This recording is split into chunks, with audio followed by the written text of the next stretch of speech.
안녕하십니까? 잘 지내셨어요? 자, 이번 주부터 사도행전 말씀을 전하고자 합니다. 오늘 말씀 제목은 땅끝까지 내 증인이 되리라입니다. 요절 1장 8절을 읽겠습니다. 1장 8절. 시작.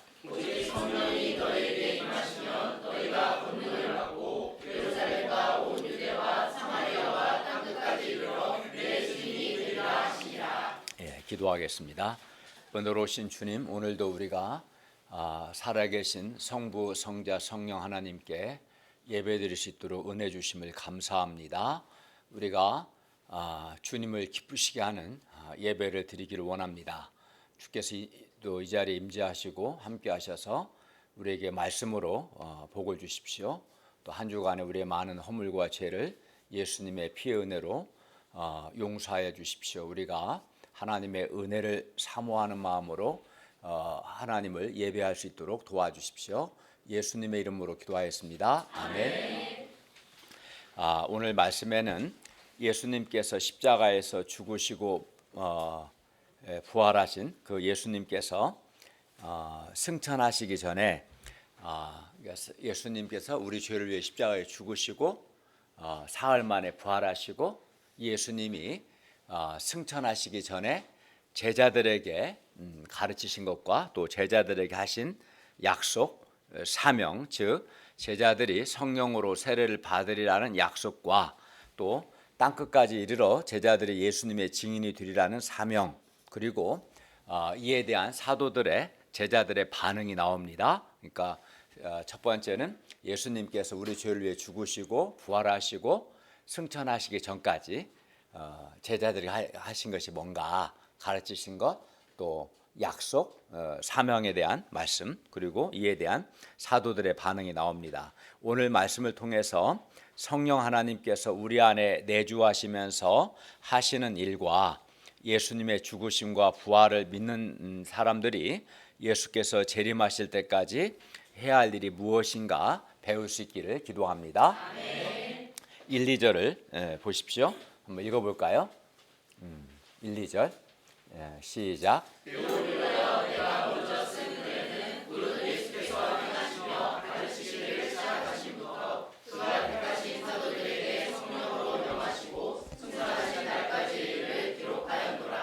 네, 여기서 내가 먼저 쓴 글은 물론 누가복음을 가리킵니다. 그러니까 누가복음과 사도행전은 누가가 기록했어요.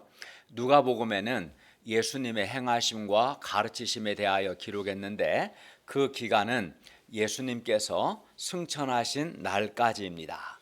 그런데 저자 누가는 사도행전을 시작하면서 부활하신 예수님께서 승천하시기 전 하신 일을 한 번 더 자세하게 기록하고 있습니다. 3절을 보십시오.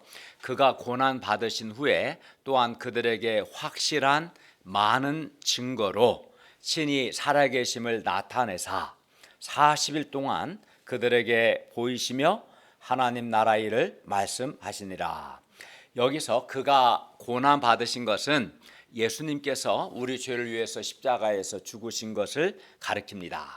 예수님께서 고난 받으신 후, 즉 십자가에서 우리 죄를 위해 죽으신 후에 다시 살아나셔서 승천하시기까지 며칠 동안? 40일 동안 사도들에게 확실한 많은 증거로 친히 살아계심을 나타내시고 하나님 나라 일을 말씀하셨습니다. 여기서 확실한 증거란 예수님께서 죽은 자 가운데서 다시 살아나셨다는 것을 입증할 만한, 확실하게 믿을 만한 증거를 가리킵니다. 뭐가 있을까요? 많겠지만 예를 들어 제자들, 특히 도마에게 한 번은 도마가 없을 때 예수님, 부활하신 예수님이 제자들에게 찾아오셨는데 도마가 이제 자기 없을 때 오시니까 기분 나빠갖고 나는 내가 직접 눈으로 보고 만지지 않으면 나 절대 안 믿는다 결심을 했는데, 이런 도마를 위해서 예수님께서 예수님의 손에 못자국과 옆구리에 창자국을 보이시며 직접 만져보고 예수님을 믿도록 이렇게 말씀하신 것이나 또 부활하신 예수님께서 제자들과 함께 음식을 먹으신 것, 오늘 우리가 예배 후에 같이 식사를 하잖아요. 그러면은 기억하지 않겠어요? 언제 어떤 메뉴로 식사했다는 것을. 그것처럼 부활하신 예수님께서 제자들과 함께 음식을 먹으신 것, 또는 갈릴리 바닷가에서 제자들에게 많은 물고기를 잡게 해주시고 또 해변에서 숯불을 피워 떡과 물고기를 구워서 친히 먹게 하신 것들, 이것들을 어떻게 잊을 수 있겠어요? 그죠? 예수님께서 우리 죄를 위해 죽으시고 사흘 만에 부활하시고 40일 동안 여러 번에 걸쳐서 부활하신 예수님이 찾아오셔서 예수님이 부활하신 것, 살아나신 것을 확실하게 이렇게 믿을 수 있도록 같이 음식도 잡수시고 친히 음식도 준비해 주시고, 이러한 것들은 예수님께서 죽은 자 가운데서 살아나셨다는 확실한 증거입니다. 뿐만 아니라 우리가 고린도전서 15장에서 배운 것처럼 부활하신 예수님은 제자들에게 한두 번 나타나신 것이 아니라 여러 번 40일 동안 나타나셨어요.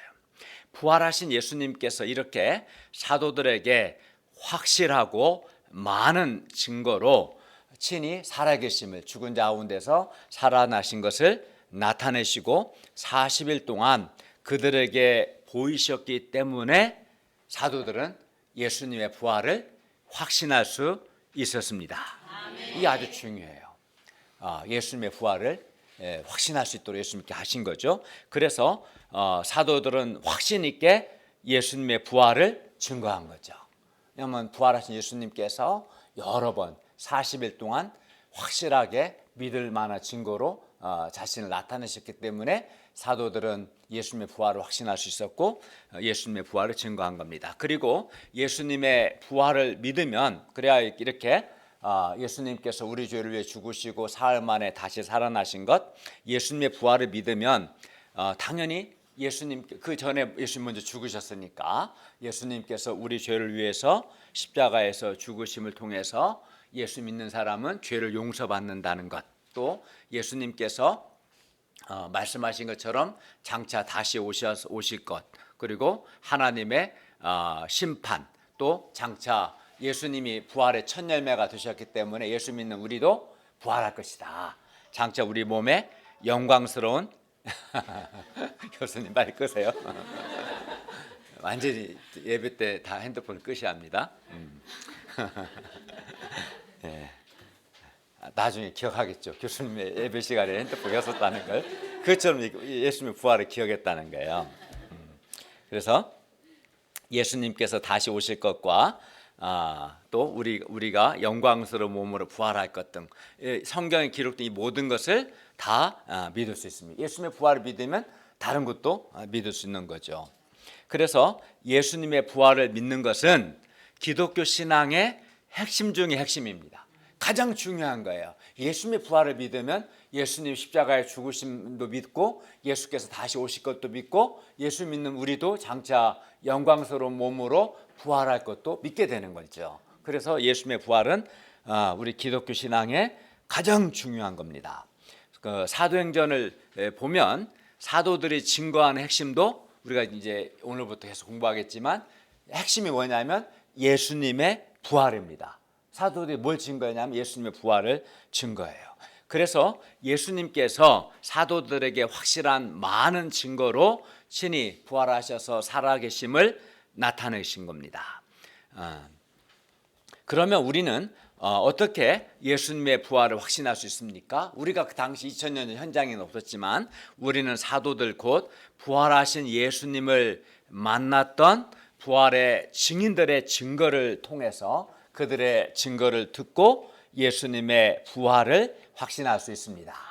우리가 물리적으로 2000년 전으로 타임머신을 타고 갈 수는 없지만 이렇게 예수님께서 확실한 많은 증거로 예수님의 살아나심을 제자들에게 보이셨고 이 부활하신 예수님을 만났던 증인들, 그들의 증거가 진실하기 때문에 그들의 증거를 통해서 우리가 예수님의 부활을 확신할 수 있습니다.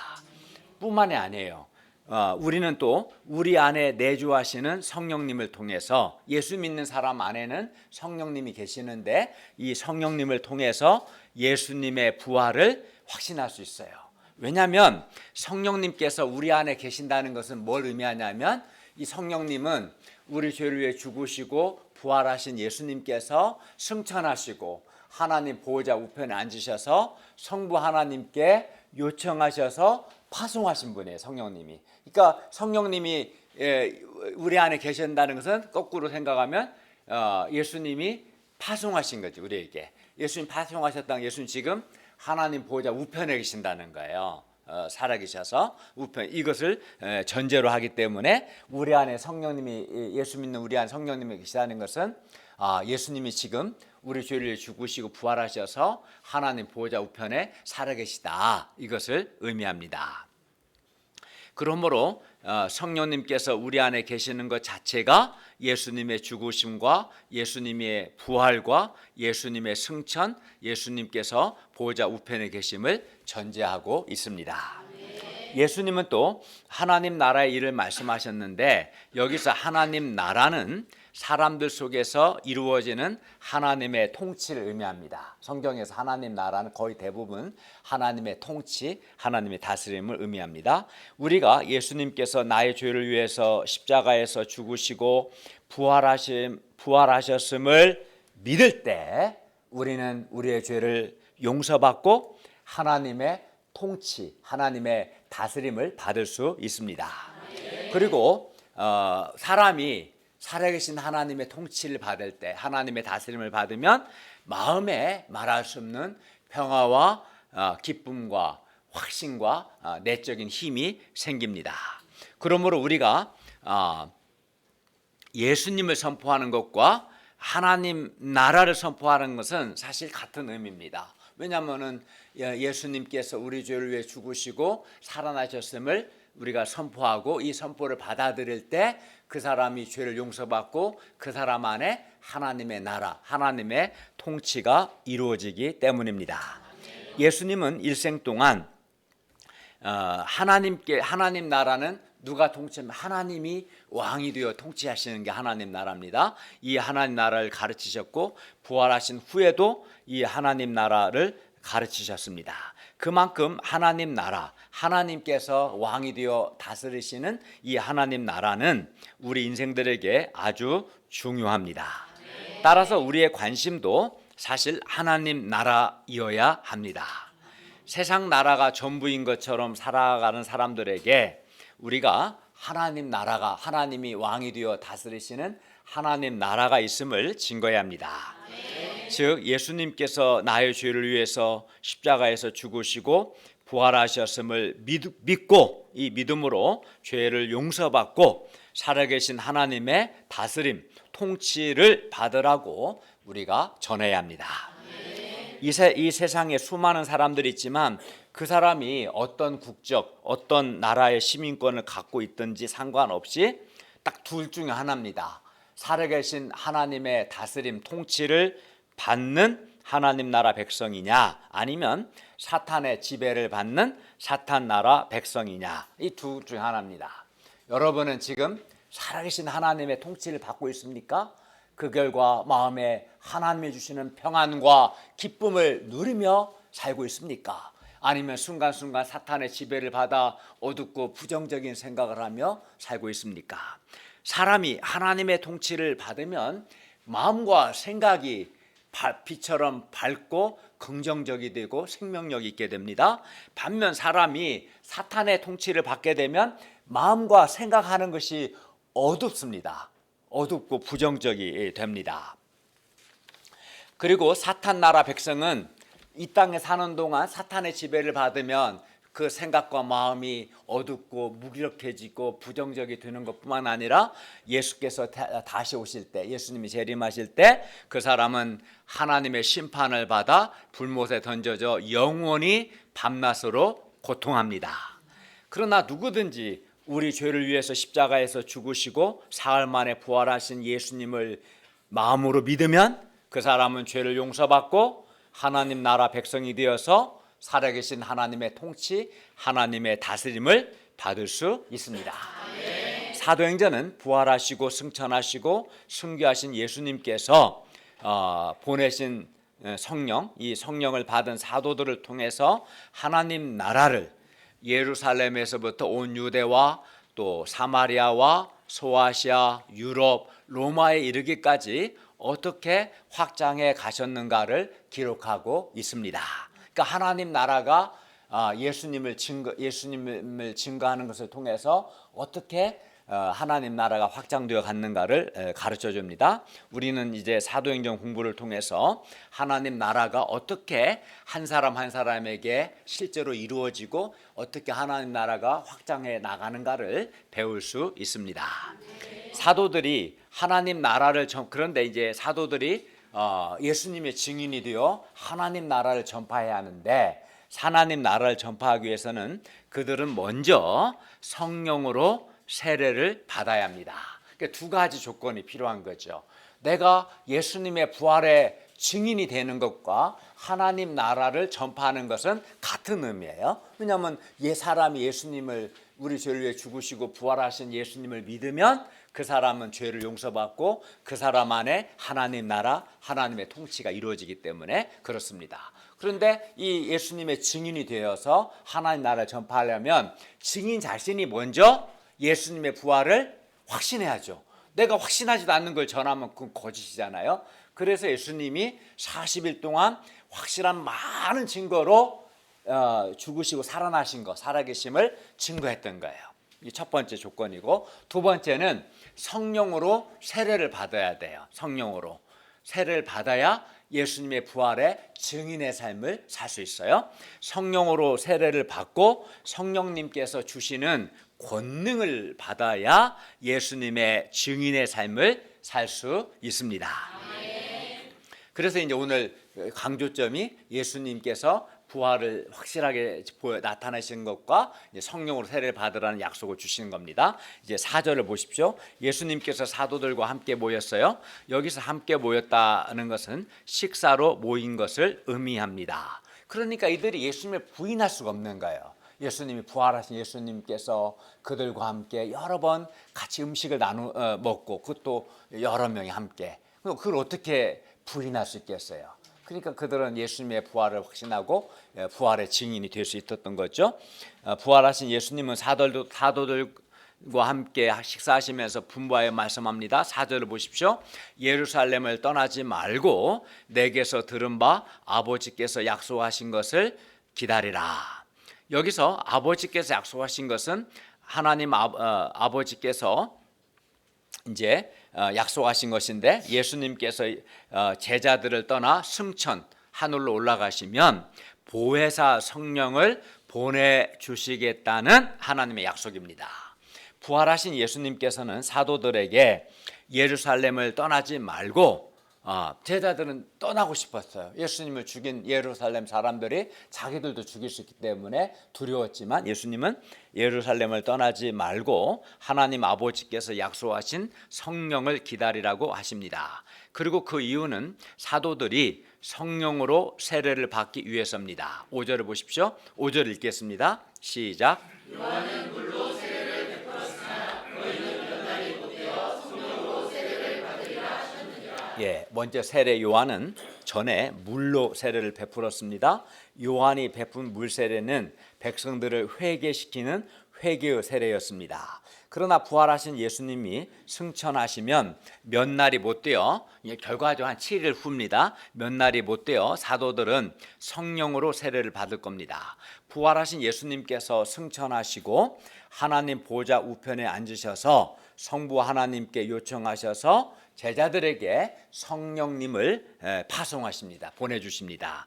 그리고 여기서 성령으로 세례를 받는다는 것은 한마디로 말하면 성령을 받는 것을 의미해요. 성령으로 세례를 받는다는 말은 제자들이 성령을 받는 것을 의미하고, 이걸 좀 더 나눠서 보면 예수님이 보내신 성령님께서 사람들을 중생하게 하시고 중생한 사람들에게 성령의 내주가 주어지는 것을 의미합니다. 그러니까 한마디로 말하면 성령으로 세례를 받는다는 것은 성령님을 받는 것을 의미하는 거죠.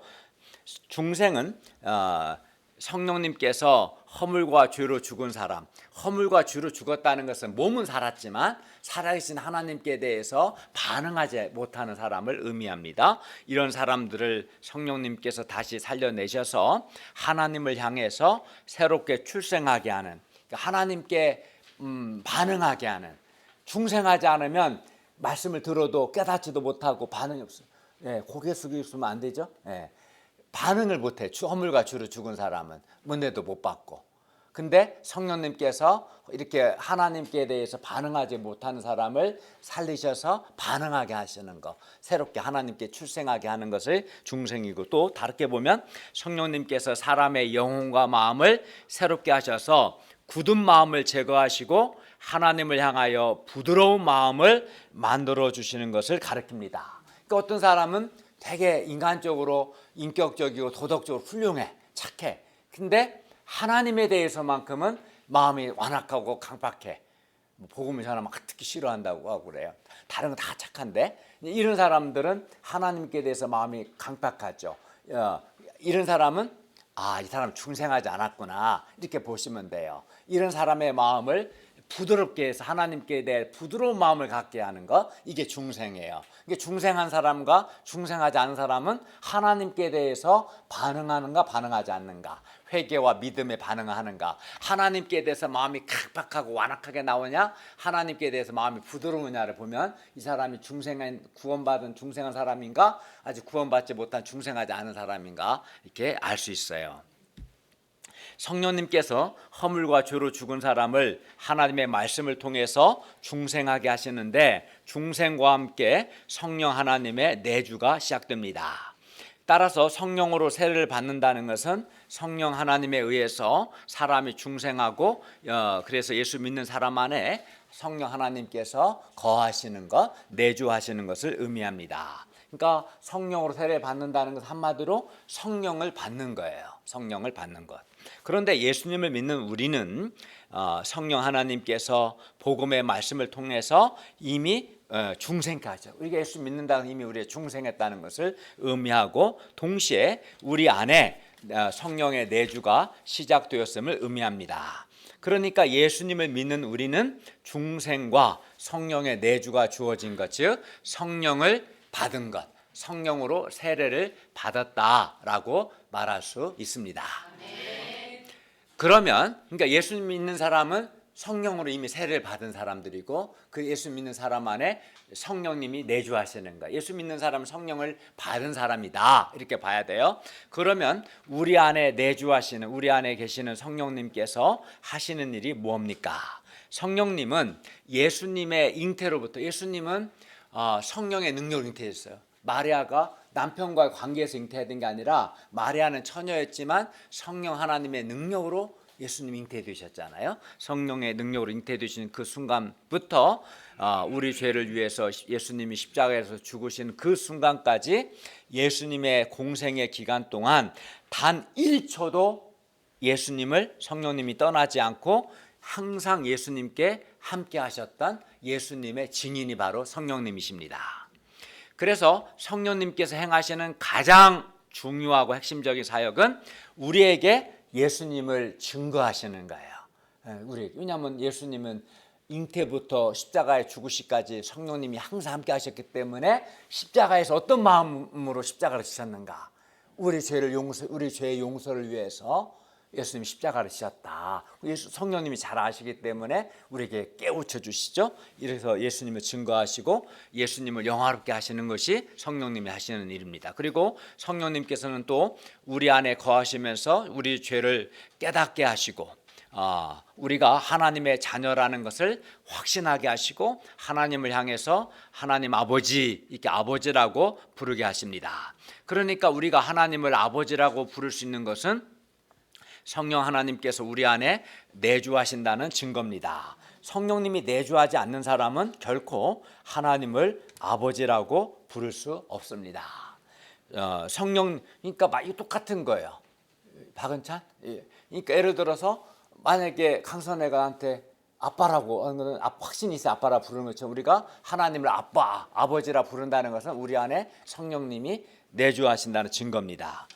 성령님은 또 우리로 하여금 하나님의 사랑을 깨닫고 확신하게 하십니다. 여러분이 하나님의 사랑을 확신한다면 여러분 안에 성령님이 계신다는 증거입니다. 성령님은 또 우리로 하여금 우리가 구원받았다는 구원의 보증으로 전세 계약하고 계약했다는 그 보증금으로 10%를 이렇게 줘야 하잖아요. 임차인이. 그게 이제 보증이죠. 그와 같이 우리가 구원받았다는 구원의 보증으로 너는 구원받은 하나님의 백성이야. 이런 보증으로 하나님 아버지께서 우리에게 성령님을 주셨어요. 그러니까 정말 구원받은 사람은 구원받았다는 보증으로 그 사람에게 누가 계셔요? 성령님이 계시는 거죠. 그러면 우리는 우리 안에 내주하시는 성령님을 통해서 우리가 구원받았다는 것을 확신할 수 있습니다. 성령님은 또 우리의 마음을 새롭게 하셔서 우리로 하여금 성화의 삶을 살게 하십니다. 거룩하고 순결한 삶을 살고자 하는 소원을 주시는 거죠. 뿐만 아니라 성령님은 8절에 보면 우리 안에 내주하시면서 우리가 예수님의 증인의 삶을 살 수 있도록 우리에게 권능들, 예를 들어서 여러 은사들, 여러 선물들을 주십니다. 성령님께서 우리에게 예수님의 증인이 될 수 있도록 믿음의 은사를 주시기도 하고 또 하나님의 뜻을 분별할 수 있는 지혜의 은사를 주시기도 합니다. 성령님은 또 우리가 하나님의 말씀을 담대하고 설득력 있게 전할 수 있는 능력도 주십니다. 6절을 보십시오. 그들이 모였을 때 예수께 여쭈어 이르되 주께서 이스라엘 나라를 회복하심이 이때이니까 하니 원문을 보면 원문을 직역하면 다음과 같이 이렇게 말할 수 있어요. 주여 바로 이때입니까? 주님께서 이스라엘의 그 나라를 회복하시는 것이. 여기서 이때는 성령으로 세례를 받을 때를 가리키고 그 나라는 하나님 나라를 가리켜요. 사도들은 그들이 성령으로 세례를 받게 될 때, 성령을 받을 그때 이스라엘 국가에 하나님 나라가 회복될 것으로 기대했어요. 그리고 그걸 이제 물어본 거죠. 그리고 이스라엘 나라에 하나님 나라가 회복된다는 것은 당시 이스라엘은 로마의 식민지였는데 로마의 식민지에서 해방되어서 정치 경제적으로 그리고 영적으로 이스라엘이 부흥하는 것을 가리켰습니다. 그러니까 이들은 성령께서 오시면 다윗 왕국과 같은 영광스러운 나라가 이루어질 것으로 기대했습니다. 이에 대해서 예수님은 뭐라고 말씀합니까? 7절을 읽겠습니다. 시작.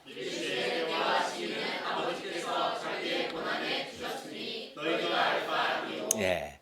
그러니까 이스라엘 나라에 하나님의 나라가 언제 회복되는지 그 회복되는 때와 시기는 그들이 알 바가 아니라는 거예요.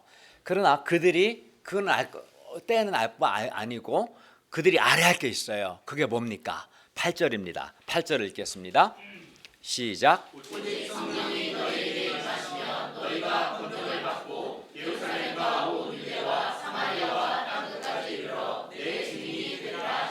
예, 제자들은 하나님의 나라가 이스라엘에게 이루어지기를 기다렸어요. 그러나 예수님은 하나님 나라가 이스라엘뿐만 아니라 사마리아 지역에도 땅 끝까지 전 세계 모든 민족 가운데 하나님 나라가 이루어져야 함을 말씀합니다. 그러니까 제자들의 관심은 자기 나라 이스라엘에 언제 하나님의 나라가 이루어집니까? 성령으로 세례를 받을 그때입니까? 이걸 물어봤는데 예수님은 때는 너희들이 알 바 아니고 다만 이스라엘에만 하나님 나라가 이루어지는 게 아니라 온 유대와 사마리아 땅끝까지 이 하나님 나라는 이루어져야 한다라고 말씀한 겁니다.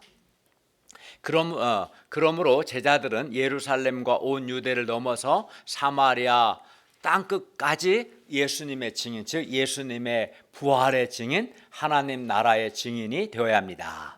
그리고 이를 위해서 이 증인이 되도록 하기 위해서 그들은 성령님이 주시는 능력을 받아야만 했습니다. 우리가 5절에서 이미 살펴본 것처럼 성령께서 제자들에게 임하시면 그 성령님께서 제자들 안에 내주하시면 제자들은 성령님이 주시는 권능을 받고 예루살렘과 온 유대와 사마리아와 땅끝까지 예수님의 증인이 될 수 있습니다. 그리고 제자들의 증거를 듣고 십자가에서 우리 죄를 위해 죽으시고 부활하신 예수님을 영접하는 사람, 믿는 사람에게는 죄 용서, 구원, 하나님의 나라, 즉 하나님의 통치가 이루어집니다. 부활하시고 승천하시고 승귀하신 예수님께서는 성령의 권능을 받은 제자들의 예수님 증거를 통해서 예루살렘과 온 유대를 넘어 사마리아와 땅끝까지 하나님 나라를 확장해 가고자 하셨습니다. 성령께서는 예수님의 증인들이 예수님을 증거하도록 예수님의 증인들에게 권능을 주십니다. 그러니까 여러 믿음의 은사도 주시고 내적인 힘도 주시고 설득력 있게 말할 수 있는 능력도 주시고 지혜도 주시고 분별력도 주시고, 그러므로 8절에 성령님께서 증인들, 예수님을 증언하는 증인들에게 주시는 이 권능, 능력, 힘은 일반적인 능력, 수학 문제 잘 푸는 그런 능력이 아니라 예수님의 증인이 되어서 예수님을 증거하게 하는 능력, 힘을 가리킵니다.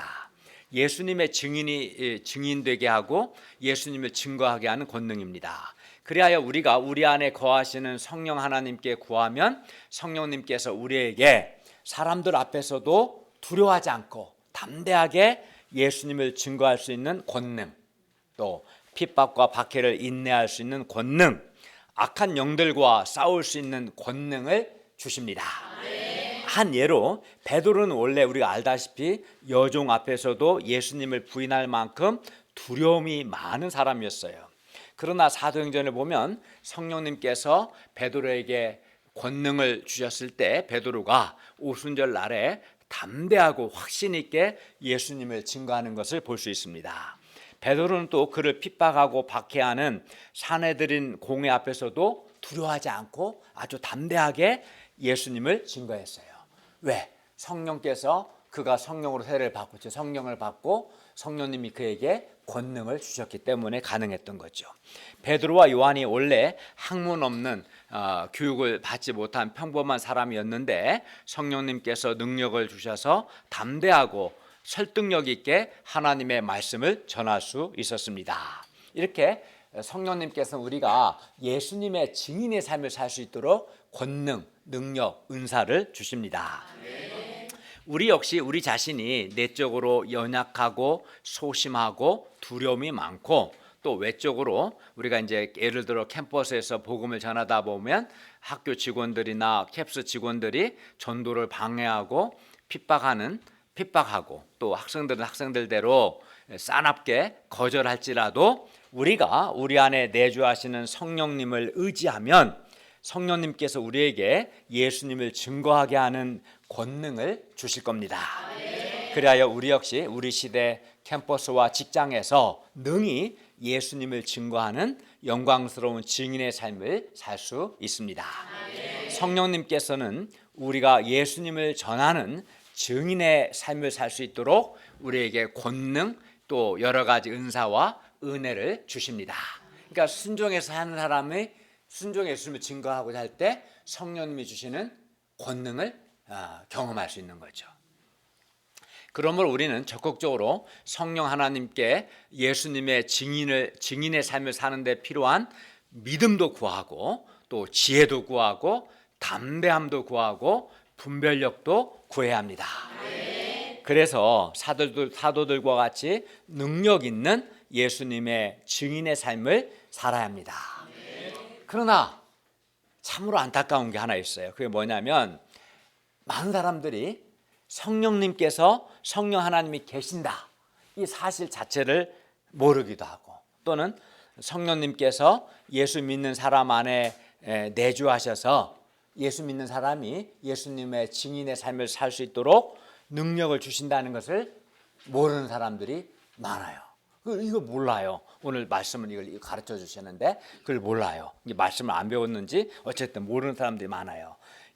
이렇게 성령 하나님이 계시다는 거, 성령님께서 예수 믿는 자 안에 거하셔서 예수 믿는 사람이 예수님을 증거할 수 있도록 권능을 주신다라는 것을 모르는 것은 마치 통장에 내가 1,000억 원이 있는데도 그 사실을 모르고 또는 알면서도 그 돈을 전혀 사용하지 않기 때문에 궁핍한 삶을 사는 것과 같습니다. 어리석은 거죠. 안타까운 거죠. 이혜성, 눈을 뜨세요. 이제 일어날 시간 옆에 깨워주세요.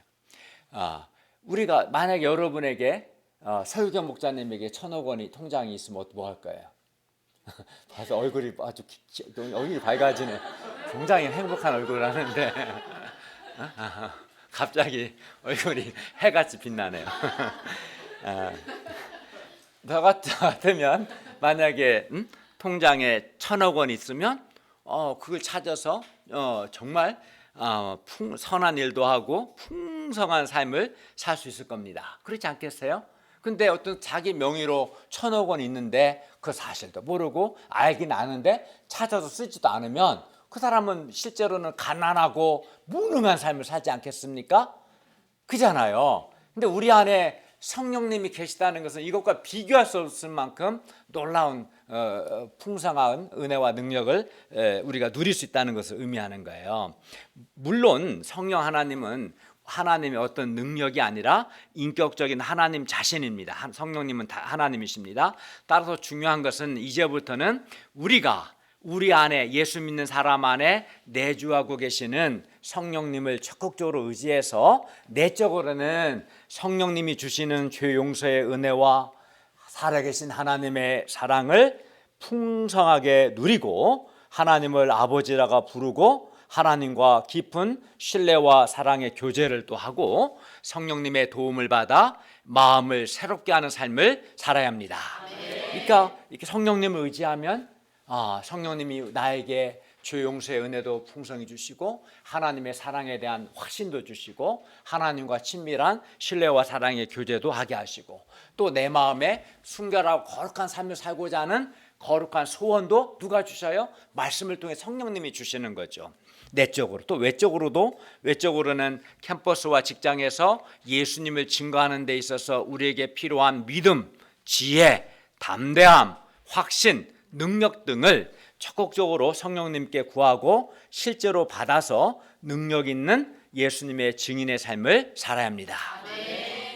그러니까 사람들이 성령님이 계시다는 것도 모르고 성령님을 의지하지 않기 때문에 내적으로나 외적으로나 무능한 삶을 사는 거예요.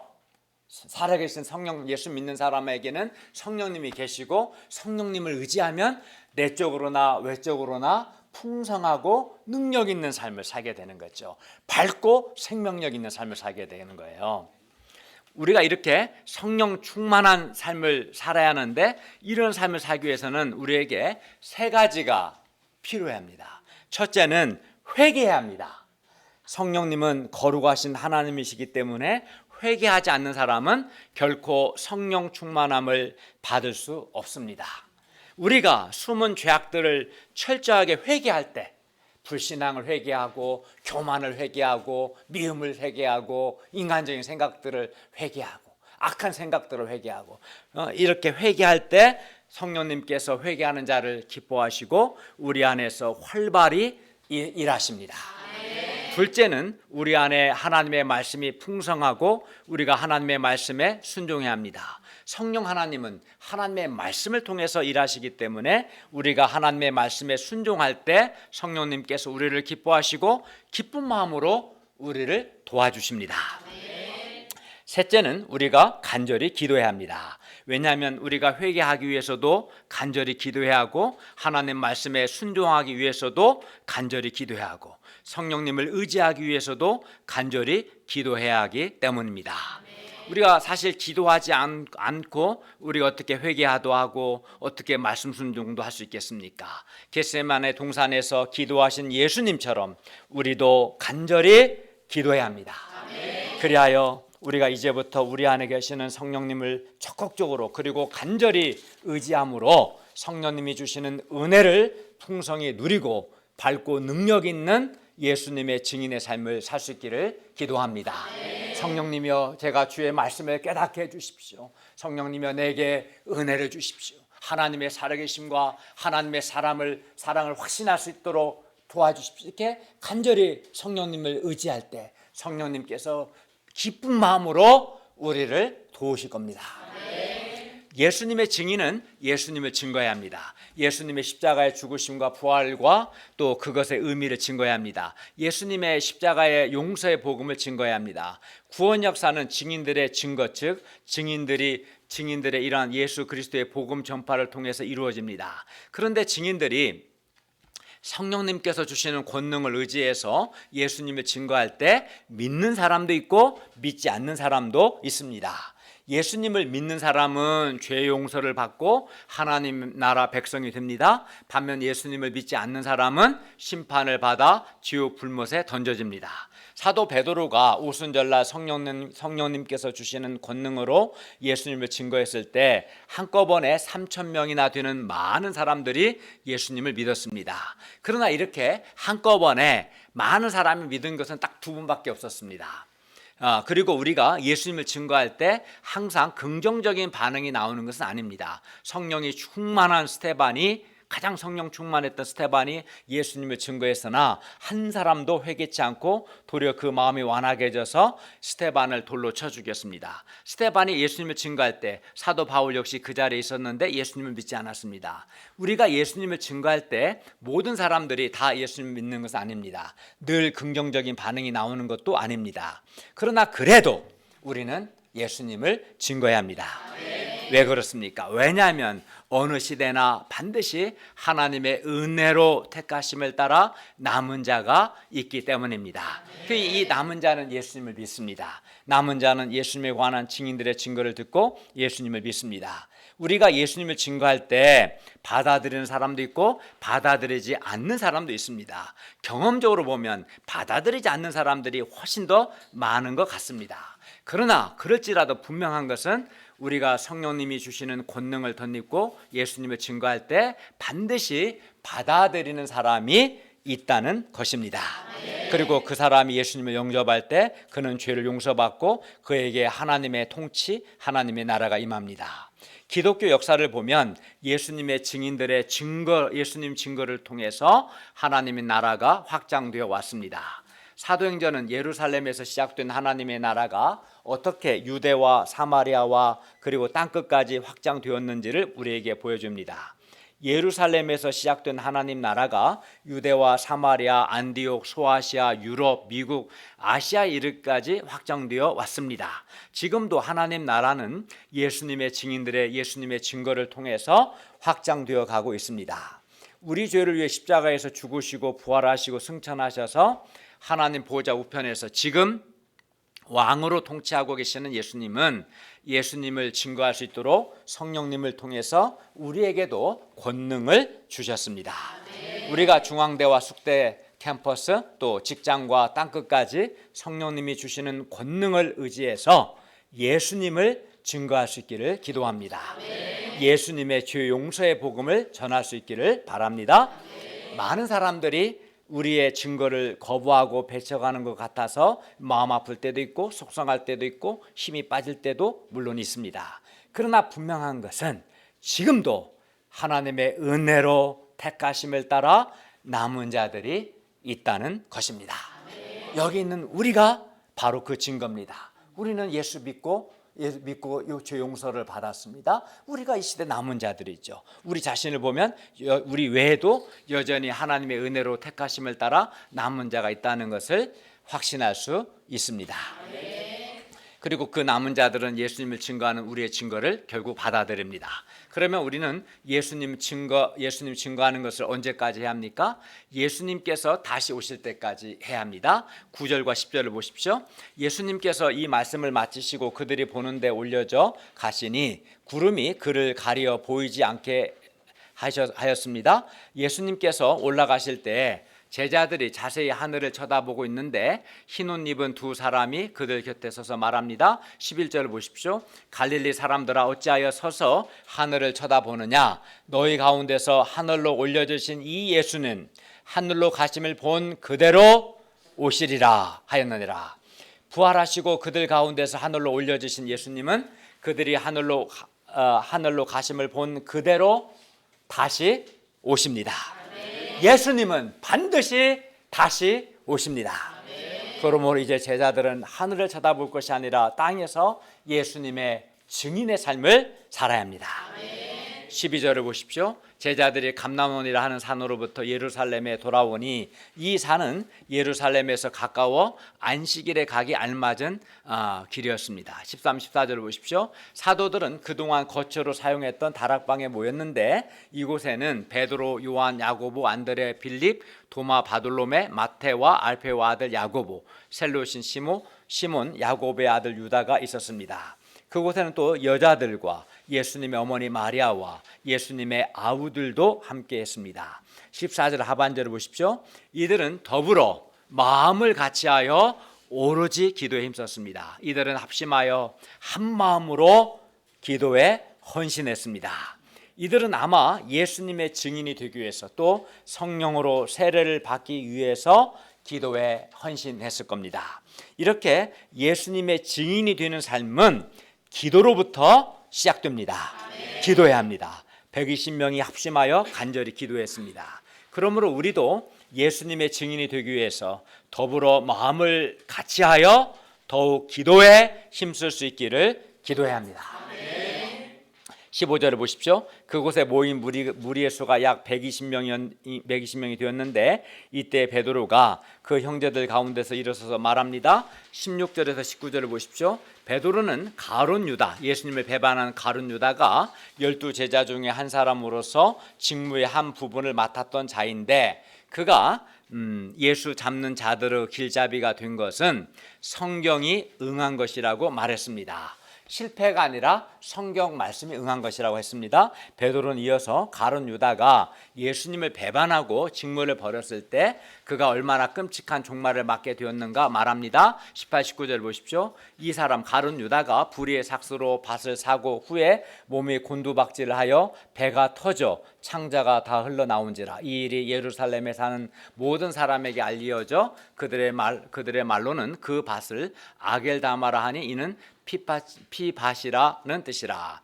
베드로는 가룟 유다의 배반 사건을 성경 예를 들어 시편 69편 25절, 시편 109편 8절이 응한 것으로 봤습니다. 20절을 보십시오. 시편에 기록하였으되 그의 거처를 황폐하게 하시며 거기 거하는 자가 없게 하소서. 이는 시편 69편 25절을 인용한 것이고요. 또 일러서되 그의 직분을 타인이 취하게 하소서 하였도다. 이 말씀은 시편 109편 8절을 인용한 겁니다. 그러므로 가룟 유다가 예수님을 배반한 것은 시편 69편 25절과 109편 8절이 응한 것입니다. 베드로는 유다의 직분을 다른 사람이 취해야 한다고 했습니다. 21, 22절을 보십시오. 이러함으로 세례 요한의 세례로부터 우리 가운데서 올려져 가신 날까지 주 예수께서 우리 가운데 출입하실 때 항상 우리와 함께 다니던 사람 중에 한 사람을 세워서 우리와 더불어 예수께서 부활하심을 증언할 사람이 되게 하여야 하리라. 그리고 23절부터 26절에서 사도들은 기도하여 즉 하나님의 뜻 가운데서 바사바라고도 하고 별명은 유수도로 하는 요셉과 마띠아, 이 두 사람 가운데서 마띠아로 가룟 유다를 대신하여 봉사와 및 사도의 직무를 대신하게 했습니다. 결론입니다. 우리가 먼저는 예수님의 부활을 확신하고 다음으로 성령님께서 주시는 권능을 받아 중앙대 숙대 캠퍼스에서 또 직장에서 예수님을 증거하는 증인의 삶을 살 수 있기를 기도합니다. 그리고 이를 위해서 우리도 마음을 같이하여 동역자들과 더불어 기도에 힘쓸 수 있기를 기도합니다. 무엇보다 우리가 가장 중요한 것은 예수님께서 우리 죄를 위해서 고개를 드세요. 이상호 선생님 안 보여요? 은찬이 머리에 깔려서. 예수님께서 우리 죄를 위해서 죽으시고 사흘 만에 부활하셨음을 믿는 게 제일 중요해요. 그래야 죄를 용서받고 믿는 사람 안에 성령이 내주하십니다. 그리고 우리 안에 내주하시는 성령님을 우리가 의지할 때 내적으로나 외적으로나 풍성하고 능력 있는 삶을 살고 예수님의 증인의 삶을 살게 될 것입니다. 기도하겠습니다. 은혜로우신 주님, 오늘 말씀을 통해서 예수님께서 우리 죄를 위해 죽으시고 사흘 만에 부활하셨음을 확신할 수 있도록 도우신 것을 감사합니다. 우리가 예수님께서 우리 죄를 위해 죽으시고 사흘 만에 다시 살아나셨음을 믿음으로 죄를 용서받고 성령을 받는 자들이 되고, 또 우리 안에 내주하시는 성령님을 의지하여서 밝고 생명력 있는 삶을 살고, 더 나아가 예수님의 증인의 삶을 살게 하여 주시옵소서. 이를 위해서 우리가 먼저는 회개하고, 또 우리 안에 하나님의 말씀이 풍성하고 또 성령을 의지하는 간절한 기도를 할 수 있도록 도와주십시오. 예수님의 이름으로 기도하였습니다. 아멘.